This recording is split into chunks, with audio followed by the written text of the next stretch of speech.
Hey everybody, welcome back. I hope you enjoyed this past Tuesday's video on Germ, the new Germ ETF. If you missed it, I'm going to link it down below. Watch that one.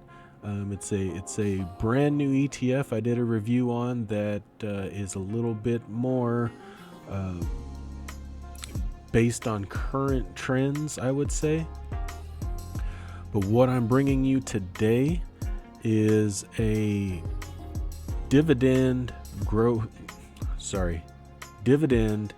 fund that will also give you exposure to capital appreciation. And what I'm talking about is a closed-end fund. Now, if you're unfamiliar with a closed-end fund, I'll link a video here. I still need to make that video to explain how closed-end funds are. I did one long time ago, but it's real rough and probably not, I kind of stumble through it, kind of like how I'm stumbling right now. But I'll link that. You'll see how closed-end funds work. I'll dabble in it here during this video to try to explain it a little bit better. But a closed-end fund is essentially a actively managed mutual fund. Okay, so they pool the investors' money, and they have a team of managers that manage a portfolio. And they usually, with a closed-end fund, they usually are narrowly focused on a certain sector or certain strategy. So the one I am speaking about today is in the healthcare industry, like Germ, sort of, but this one is more on the large cap side and growth. So if you're new to the channel, please subscribe, leave me a comment down below. I do a lot of ETF reviews. I do portfolio updates and dividend reviews as well. So if you'd like to see more, please give me a like, share, subscribe, and I'd really appreciate you being here. So, what ticker are we talking about today? That ticker is BME. That is the BlackRock Health Sciences closed-end fund. And it is, this is as of July 2nd. Oh boy, that's old. Let's see. Well, we'll go over that in a second, but I wanted to explain closed-end funds real quick and how pricing is determined from a closed-end fund. Now, if you look at this chart right here, you'll see two lines. You'll see one black line, that is the price of the share currently, and the blue line, that is the net asset value of the portfolio that is managed. Okay, so just imagine your own portfolio. It has a certain price. That's what that blue line represents. The black line represents the price of the share. So in a closed-end fund, the net asset value, or the NAV, that blue line, is disconnected from the actual share price. So what could happen is you can get opportunities to buy, for instance, a closed-end fund cheaper than what the value of the fund's holdings are. So this fund, the BlackRock Health Sciences, doesn't give you very many opportunities to do that. And that's kind of the sign of a very well-run closed-end fund. You'll see that the blue and black line really track each other very closely. As a matter of fact, a lot of times the price of the shares gets disconnected higher than the blue line. So what's happening here with the higher black line over the blue line is people are paying more for what the value of the fund is. So there's always that disconnect. So in an ETF, like a traditional ETF that we're all familiar with, the price that you pay normally, I'd say 99+% of the time, the price that you pay for an ETF is always reflected in the net asset value. So if the net asset value of an ETF is $100, for the most part, you're going to be paying $100. In a closed-end fund, you could be paying more or less. Now, the trick to a closed-end fund, of course, is to try to find and buy it when it's less than the net asset value. So right here, you'll see you don't get very many opportunities. And if you look in this chart right here, you'll see the current price. You'll see the 52-week average right here. So with the 52, what this is telling you, the premium and discount, is that disconnect, right? So this chart is telling you 52-week average is a 1.5% premium or over above the net asset value of the fund. That's what it averages out to over the past 52 weeks. And you'll see the 52-week high, it is traded as high as 6.47% above its net asset value. And then its 52-week low is where you'd really like to be buying closed-end funds. You got a 8.91% discount for below the net asset value. So in other words, if this fund was trading at $100, you got a 8.91% discount, or a $8.91 discount for $100 of net asset value. I hope that makes sense. So now that we've gone over that, what is the BlackRock Health Sciences closed-end fund?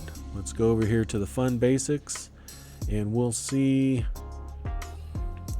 it is engaged in the health sciences and related industries and equity derivatives of the health sciences industry. So this will hold a lot of stocks, but they also boost returns by selling covered calls. So they do that with about 30%. Do I have that up here? I'll get to it. They do that with about 30% of the portfolio to boost the dividend. So we'll look at the portfolio characteristics, and you'll see they have some big names here. United Health Group at 8.42%, Abbott Labs at 4.3%, Medtronic at 3%, Amgen at 3%, Zoetis, Merck, Eli Lilly, Baxter International, Edwards Life Sciences, and Stryker as their top 10. So this is as of 3/31. So it's a little old. They haven't updated. They haven't made the semi-annual reports yet. So it's mainly 87% in the United States, and they have some international in it as well. So who is this good for? Well, let's look at some key stats here. It has a distribution rate of 5.79%. It pays a 20%. I wish it paid 20%. It pays a 20-cent distribution per month, every month. It has a expense ratio of 1.09%. Now everybody wants to know, why is the expense ratio so high? Well, like I said, this is an actively managed portfolio. So you have high-level experts that are managing this portfolio. And if you look at that right here, manager name, Erin G, I think is how you pronounce that. And she's been managing this fund for 15 years. And if you go over to the BlackRock, sorry, I'm going to jump around here a little bit. If you go over to the BlackRock, there she is. She's head of the health sciences team. and she has some other people under her: Kyle McClements, Christopher Acatella, and Jeff Lee. And if you read more about Erin G, you'll see that she's been with BlackRock since 2001. Let's see, what is her credentials here? Prior to joining State Street Research in 2001, Ms. G was a research associate with Sanford Bernstein, covering the pharmaceutical industry from 1999. I can't talk today, don't know why. From 1994 until 1997, she was a postdoctoral research scientist at Columbia University. Ms. G earned a Bachelor's of Science degree in chemistry from Beijing University in 1988, a PhD degree in biochemistry from UCLA in 1993, and an MBA degree from the Massachusetts Institute of Technology Sloan School of Management in 1999. So why are you paying 1%? This is kind of why. You're paying for this experience that Ms. G brings to the table. So where would you hold a fund like BME? I always default for closed-end funds and high-yield ETFs and stocks. I always default and say that it's probably best to hold these in a tax-deferred or tax-advantaged account, such as a Roth IRA. Why do I say that? We'll go back here and look at the key stats again, and you'll look at the annual turnover ratio. You have 47% turnover, so almost half. So it's an actively managed portfolio, so they're trading in and out of stocks a lot. They're taking gains off the table. They might be harvesting tax losses. That's not their deal, but usually it's gains. So that's what they're looking for. And I'll show you why on the distributions and expenses.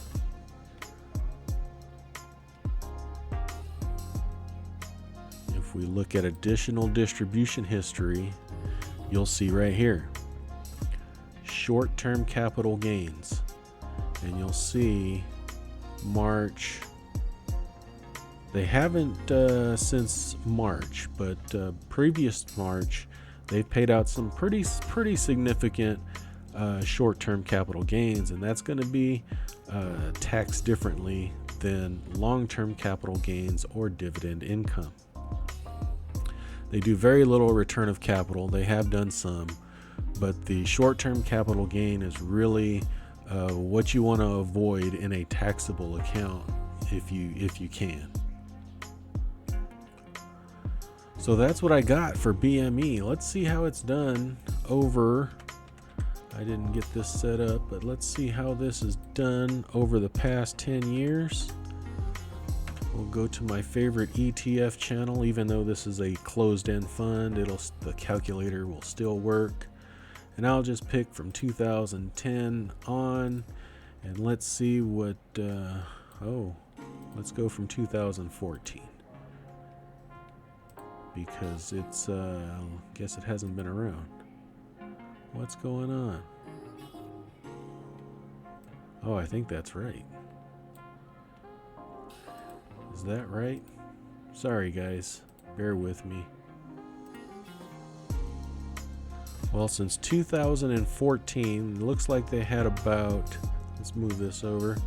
Looks like they had a couple years of underperformance, and it has skyrocketed since then. So for the past 6 years, you had an average annual return of 20% with dividends reinvested. Total return of 186.83%. If you just took the dividends as income, you still got an annual average of 17%. Not too shabby. So I hope I covered everything. I know, I don't know if you guys know this, but I kind of do this on the fly. I know what I want to share with you, and it's all in here, and I hope I didn't skip anything, but I hope you got something out of this. If you have any questions, please leave them down below. I'd love to hear them. If you're new, please like, share, and subscribe for more. I have another yield high, I want to say high yield, but a good yielding fund that you might be excited about. And I'm going to bring that out this Sunday. So stay tuned, like, share, subscribe, do all that good stuff. We'll talk to you later. Thanks. Bye-bye.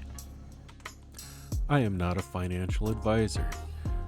The information contained in this video is for entertainment and informational purposes only. It is not intended to be investment advice. Please seek a licensed professional for any investment, tax, or legal advice. Thank you.